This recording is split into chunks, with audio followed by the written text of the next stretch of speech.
So who are the real basketball casuals? So in this conversation, or the conversations people have about basketball, especially on the internet, you hear people use this pejorative nowadays, casuals. And usually people say that they're calling someone a casual, meaning a casual fan of basketball, when they think you have the wrong idea or the wrong opinion or the wrong perspective on watching basketball. So let's talk about who actually is a casual and how do we actually determine if someone's a casual. Is there an objective way of measuring this besides just being a pejorative that you use because you personally don't agree with somebody's opinion? That's childish. We're not going to go there. Point number one.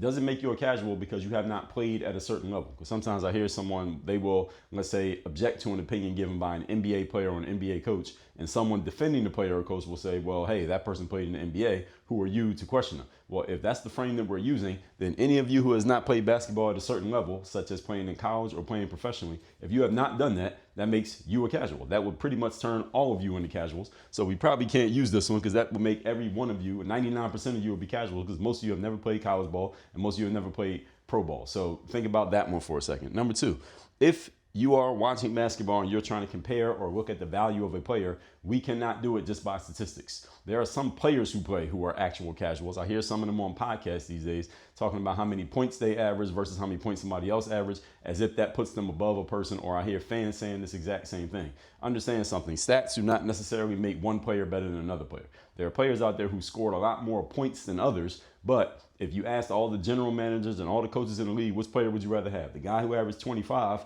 or the guy who averaged 12? Most people would pick the guy who averaged 12. Why? Because the guy who averaged 12 contributes more to actually winning the game. The objective of playing basketball is not to acquire and accumulate stats. This is not LA Fitness. This is not some pickup street ball game with a bunch of dudes who just got off work at Taco Bell. This is actual basketball where winning is the thing that matters the most. And sometimes a player with lesser stats is the better player when it comes to contributing to winning. If you don't understand that, then you might actually be the one who's the casual. And number three, when you are watching a game of basketball, what are you paying attention to? Are you only noticing the person with the ball who's doing all the moves and the dribbling and all the stuff that they want to do? Or are you seeing the entirety of the game, the spacing, the movement, what people are doing off the ball defensively? Are you noticing all of those things? Because if you don't notice those and you don't understand that part of the game, then you might be the casual. You want to know more about who's the casual and who's not in your line of work, whether it's basketball or anything else, so you want to make sure you're not a casual and be an actual pro who knows their stuff, go to workonyourgameuniversity.com. Work on your game.